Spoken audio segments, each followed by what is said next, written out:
Good morning. This is Bill from Curious Cars on a, I don't know.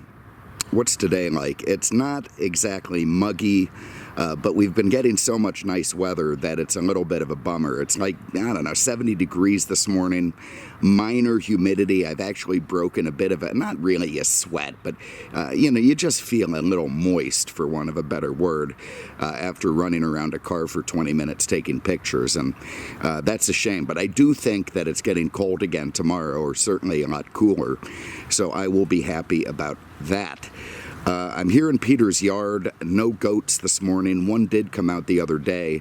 As I was driving here down a street over there was a deer in the middle of the road again.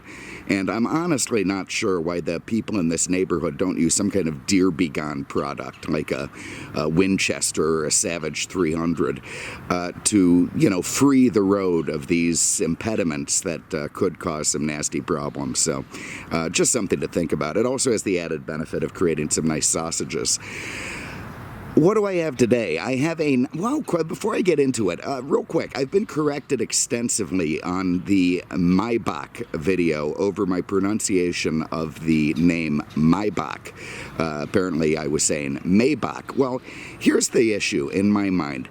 It's spelled Maybach, okay? If you want something pronounced a certain way, then spell it correctly. If you want it to be Maybach, then get rid of the A in there, okay? And I don't want to hear any foreign language arguments and names, okay? This is the United States. This is what we're talking about here. I had the same issue the other day with my sister. We were talking about quinoa, and she's like, what the hell is quinoa?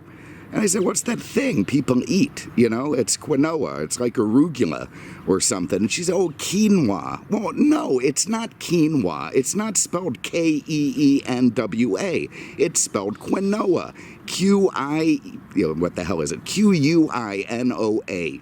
That spells quinoa. So anyway, I just have a feeling that people should stick to the correct spellings and have the pronunciations as such. It will certainly make people learn English a lot easier than having these stupid things. And, don't knock it till you tried it. But anyway, 1983 Lincoln Town Car. Now, I'm going to get a lot of flack for saying that this is the first generation town car. There's always some guy who's going to come in and say, oh, my great uncle had a town car in the early 70s. Well, he did and he didn't.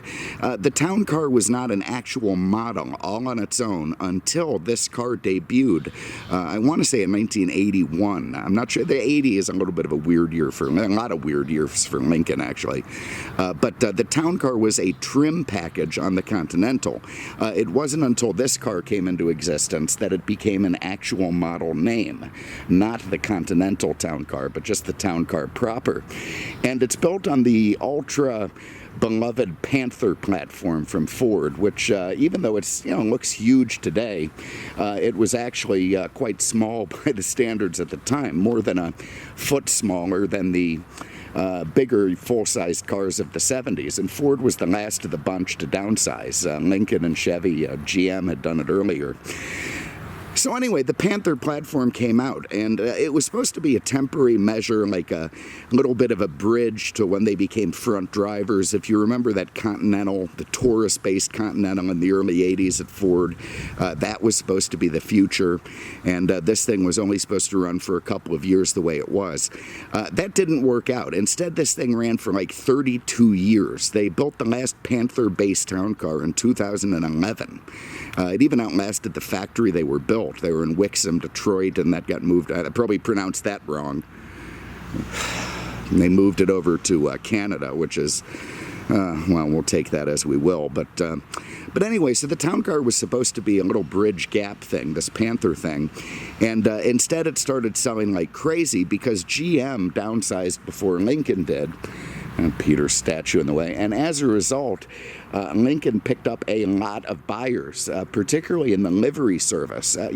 Caddy still had basically a full-size car in 81, but really it sucked. The engine just sucked. It was that 864 thing that nobody liked. It was based on a Cadillac engine, but it just didn't work like one. So the livery companies all switched to Lincoln. A lot of people switched to Lincoln. Cadillac went to that front drive thing for their sedan DeVille, which of course is a fancy French word for town car. And the rest is history. I think in '88, Lincoln sold over 200,000 of these things. So they really did have a tremendous success with this model. This first gen is probably my favorite of the town cars in terms of styling. I can appreciate that they kept them going and they aerodynamicized them and all the other crap, but to me this is the last unashamedly American full-size luxury barge that you could buy. I mean, there's not a hint of any of the European crap that now filtered its way into every single car made today. There's no attempt at aerodynamics, there's no black wall tires and alloys, there's no diminishment of the chrome. This is a big, ornate, luxury barge designed for wealthy people at the time to drive to the country club and, of a certain age and of a certain station in life. And the rest of us just get to be, a part of it. But, look at the quad headlamps up front, the Rolls-Royce style grille that was inspired by Lee Iacocca many, many years back on, I want to say the Mark IV, maybe the Mark III. Big chrome bumper, these big slab-sided fenders with protruding sides and running lights. You've got a Lincoln grill, a Lincoln hood ornament coming up over the grill. Love the way the grill continues behind the bumper, nice bit of classic styling. You've got the bumperettes, love it. You've got bolt-on wire wheel covers that look great. They've got these big cornering lights, one of my favorite features in the Lincoln. When you hit your signal, that big light on the side comes on and lights up all the toddlers or wiener dogs or whatever's on the, you may run over otherwise, so it's good to have. This one is finished in a very nice two-tone, sort of a very light silvery blue and then a darker blue on top, quite handsome. It has the half vinyl top with, there's like 19 layers of chrome around it. You've got this chrome mirror, this chrome big strip here. You've got chrome around the door frame, more chrome around the door frame, and I think it looks terrific. It also has opera lights, which, how do you go wrong with opera lights? It's La Bohème. It's an opera. I suppose that could be Boheme in America. But anyway, you got chrome around the wheel wells. You've got impact stripped on the lower portion of the door. You got chrome down the rocker panels, chrome rear bumper. It's just got chrome everywhere. It has a quarter window, which I like, with the town car inscription on it. There you see the back window. That's it. Even the antenna is overwrought, chromy, and silly. I mean, look at the size of this antenna base. Completely unnecessary, but does give the opportunity for a lot more chrome. This first-gen town car had a different tail end than the ones that came. I think '85 was a redesign where they narrowed the bumper and integrated it, made it a little more European. This has these three big reflectors in the middle, the continuation of the slab-sided fenders in the back, and a giant chrome rear bumper. And around those reflectors, more enormous chrome trim. You see it also as automatic overdrive, as opposed to manual overdrive. I guess that's better. No room to put the Lincoln logo upright, so I guess they just decided sideways was fine. Have a look in here. I also miss the days of two keys. I really do. Trunk key. I mean, I know it's stupid, but I loved it. Okay, another reason, I'm sorry for all my crap in here, but there it is. Donuts for the guys. It's the last day. We're not in tomorrow, so it's donuts today. And all my bag of crap. Someday I'm going to start living lighter. I really am. Whoever owned this thing also had extra belts in it. I'm a little bit paranoid. They have two of them, so there's the full-size spare tire. But a nice giant trunk, and that's what the livery service people wanted. Not to mention the country club people, so they could fit 9 or 10 sets of golf clubs in here, and all very lovely in the trunk area. You also have your jack usage and stowage sticker there if you need to swap out a tire on the thing. There goes Peter. So he kept the handy, he's fixing that car for somebody, and he puts a handicap thing. He just left it up there. I bet he's using it. I bet he pulls into the store last night, pulls right in the handicapped spot. I'm going to ask him about that.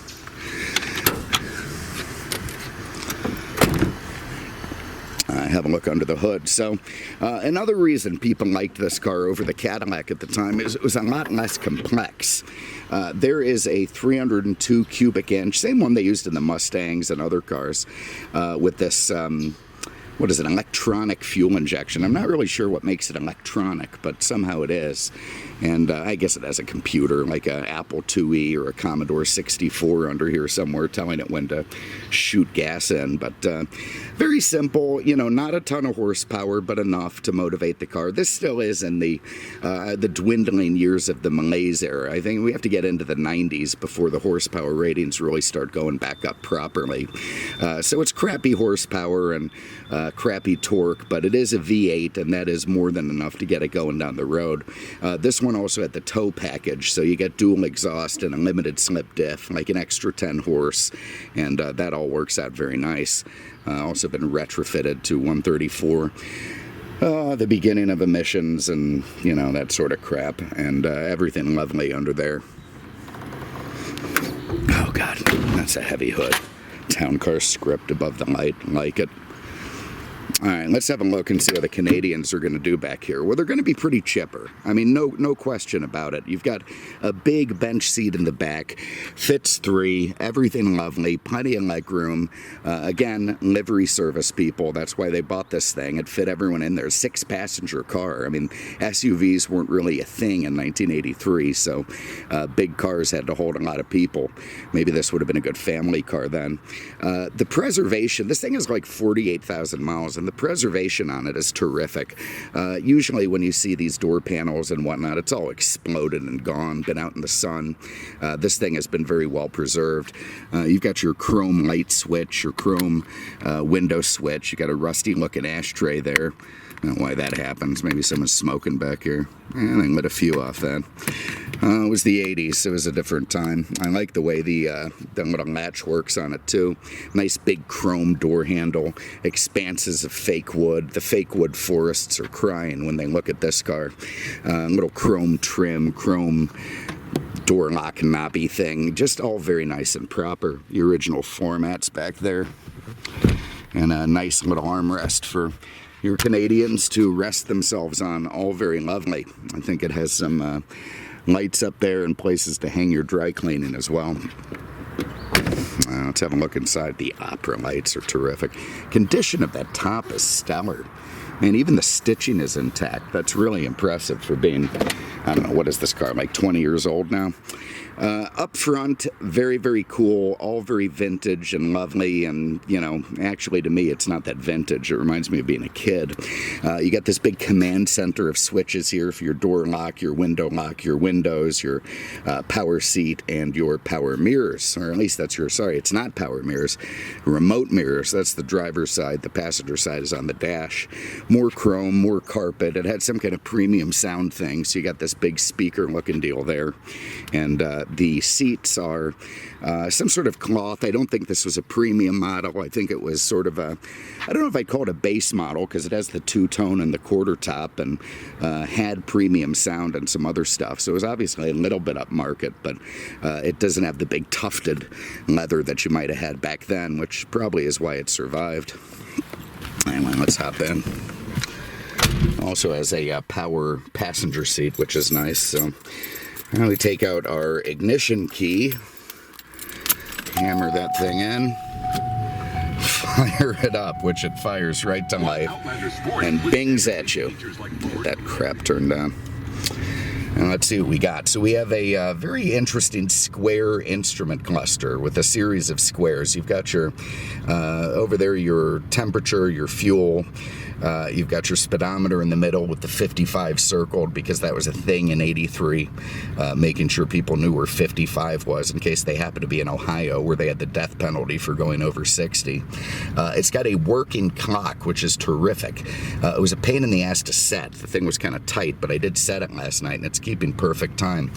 Also has a second hand, which could be one of the most worthless, other than the Mini Cooper top open, the Mini Cooper convertibles, when you open the top, a little thing pops up, a little, I don't know what you'd call it, instrumentation that tells you how many hours the top has been open since you bought the car.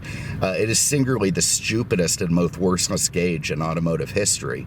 The second hand on this clock might be akin to that. I mean, what are you going to do with this thing? What are you timing? I mean, first of all, you're retired. You're like 74 years old. You're at the country club. Are you worried about your lap time around the parking lot, or maybe you're timing the cart boy, how quickly he runs to the back and pulls your cart up for you. But either way, the second hand just seems silly.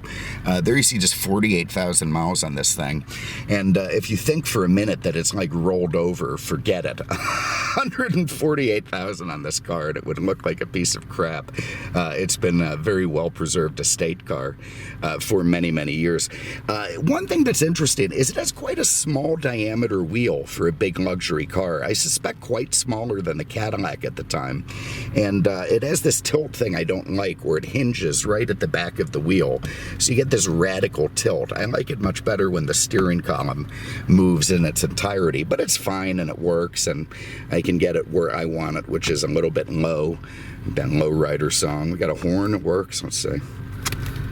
I can't even know where to find. I can't find a horn. It's cruise control. All right, so our horn isn't working unless it's on the side. Oh, there it is. Look, it's got a stock horn. I love it. That's a real proper American horn. And look at those ridiculous big chrome stocks. There's your wipers. There's your turn signals. You've got this lovely big chrome transmission lever, and then, of course, the chrome tilt.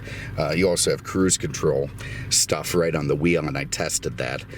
More expanses of fake wood. There's your idiot lights over here. Here's your headlights, which are manual. I'm sure they offered an automatic thing. Somebody put this really irritating CD player in here. I mean, I get it. I understand. You're driving around. You might want to listen to some, Fernando. I was going to say Fernando Alonso, but I think he's an F1 driver. Who's the Felicio? Jose Felicio. It doesn't matter. You want to listen to somebody on your way to the country club, and you probably want to have your CDs or... I already forgot what that song is. I know it's a very famous song, but I've forgotten it, and I probably am happier that way. It did once have the premium sound system, which had the separate control knob, which is why I'm having trouble finding one to replace this with. So we'll see if I do or not. I don't know if I'm going to put this car up for sale on the site. I really need a car to take to Meekum. I've got a space there that I don't have a car for, and it's coming up in like a week and a half, and I need to put something there. And I just have everything that I've tried to put there has just gone away, so I gotta come up with something, and maybe this is it. So maybe you shouldn't call and try to buy this car if you're interested. Just go to Meek and buy it online there, so don't lose the damn entry fee. Get some AC going. It's actually warm enough to merit that. It does have nice cold AC. You see it quickly fogs up the window, and nice warm heat. You also have your power antenna, which I do believe is working. Over here, let's see what we got in the glove box. You got your original manual, and then you've got this fantastic cassette, Ford Motor Company stereo for the 80s. There it is. So what do we have in here? What are the 70-year-old guys going to be listening to? Well, we got Hall & Oates, we've got Lena Horne, Ritchie family, whoever the hell they were, Odyssey, the Four Seasons, Vivaldi. You got everything. You got a little bit of something for everybody, and nice that it still has that in there. You also have the trunk release in there, which is quite nice. You got a rear view mirror, and we got big. Man, look, he even cleaned in there. That's a miracle. He didn't clean the front window. I saw that this morning. Also has these fantastic smoker windows. So you see that little triangle there. When you run the main window, it puts that down first. So if you're a cigarette guy, you got your ashtray going over here. You're a cigarette guy, you put that window down, you're just flicking out there. That's the 80s, man. And then the rest of the window goes down. And they give the driver an oh shit handle, which is nice. And because this was never a right-hand drive car, I know that wasn't a mistake. They wanted the driver to take his hand off the wheel and hold that thing when he's taking a corner. I'm going to leave my seatbelt off because it's the 80s. I will also say this, that I discovered as I was driving around. This thing has actually a pretty great turning radius. Much, much better than the Cadillac at the time. You could really fling this little wheel around and maneuver yourself into a parking spot. Lincoln did a tremendous job of that. Ford, I guess I should say. Lincoln Town Car. I love the front end as you're driving down the road. Those big fenders on either side, the big hood bulge in the middle with the hood ornament leading the way. It has one of the most lovely visual auras when you're sitting behind the driver's wheel of this car. It just feels like $1 million, the way a Lincoln should. And again, I think that's a big part of why these cars did so well and why popular demand kept them from killing it just a few years after they made it. Could have gone the way of the dodo bird, but it didn't. Hung around till 32 years for the Panther platform. Also in 83, this was the longest car that Ford was making. That's another thing. The Mark IV is longer than the Mark V. Well, it is not. God, I got corrected on that like 5 times in the comment section. The Mark IV is longer. They were downsizing the Mark V. No, they were not. The Mark V was like 2 inches longer than the Mark IV. Don't take my word for it. Look it up. And if you're going to correct someone in the comment section and you're going to call them a used car salesman who didn't do his research, have the good sense to Google it first, for God's sake. It's not secret information. It's out there. All right, so we'll go down with our dirty window. So there you go. I'm half throttle. The car's picking up pretty good. The automatic overdrive hasn't kicked in yet. So even with the anemic horsepower number, the torque of the V8 is enough to move the car down the road. More than enough for any, 67 to 85-year-old who happens to be driving this thing. He's not going to be unhappy about the pickup. And again, like any of these old terrific cars, all you do is, see, if you try to steer it, you're fucked. It's not going to work well. You have to aim, like you see that big pole at the end of the road across the street. I'm aiming for that, and I'm just sort of making minor course corrections as I go towards it, driving it like I would the Queen Mary, and then it works fine. That's the way this car should be driven. Makes it so much easier. No wonder I got the heat all the way over to, jeez Louise, I'm dripping. Got anything better on the radio now? Def Leppard. I don't know. They had their moment. I liked them earlier on, before that guy got in the accident and their drumming got a lot less complicated. Okay, so let's hang a right here and see what we got. I feel like this door might be a little bit open. I'm getting wind noise. I do like Lincoln's Bing as well. It's one of the few Bings that I don't mind. Just loud enough to hear, but not obnoxious, like it is in a BMW. Again, the way this thing steers the way. And I've been driving this one for a couple days. I don't often do that, but I put a tag on the back and I've been driving it because I've really enjoyed it. It's such a nice car to drive. Really takes me back. And man, it is so unlike anything else that's made today. It just is. America gave this up. They absolutely gave it up. No more. Everything went to the Euro sports, the Euro wagons, the Euro this, the Euro weenies. It's such a shame that we gave up this beautiful big full-frame V8 powered rear drive luxury cruiser that, made the country what it was. I mean, when the theory for this car came out, there was none of the global politics that really just started annoying the shit out of everybody. We were our own lovely little place, having our own fun, and then everybody had to go and screw it up for us. Sons of bitches. Anyway, all right, so there it is. This is a 1983 Lincoln Town Car, 48,000 miles, a real charmer. It may or may not be for sale at Auto House of Naples. I haven't figured that out yet. I may just not put it up, not sell it, run it through the Mecum thing in 8 days so I don't lose that fee. I don't even want to give out the number of the website, so I'm not. The hell with it. Yeah, you have to find that on your own because I know Peter. Peter would sell anything. He would sell his child's dog if he got the right price. So, if you call in and try to buy it, he's probably going to sell it to you. So I have to try and head that off because I gotta get something to take up there. So I won't even give you the if you have an interest thing. Thank you very much for having a look. I'll do that little addendum with the highway cruise, and I don't know know if I'll get another one by the new year. In fact, I'm quite sure I won't. So the new year is tomorrow. Thank God 2020. I don't care if 21 sucks. At least 2020 is over. It's something.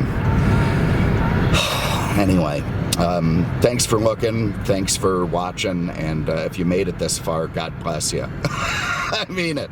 And I'll see you with the next one. Take care.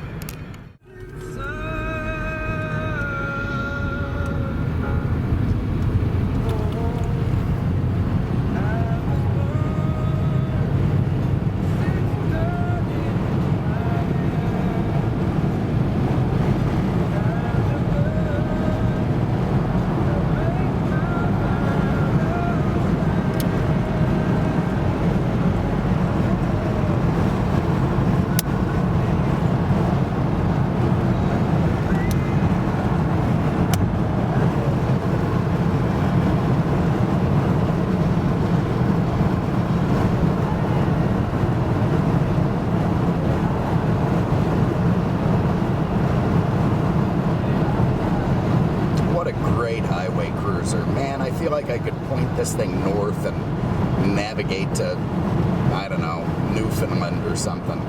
I mean, it's just absolutely designed for the highway, this car. Love it.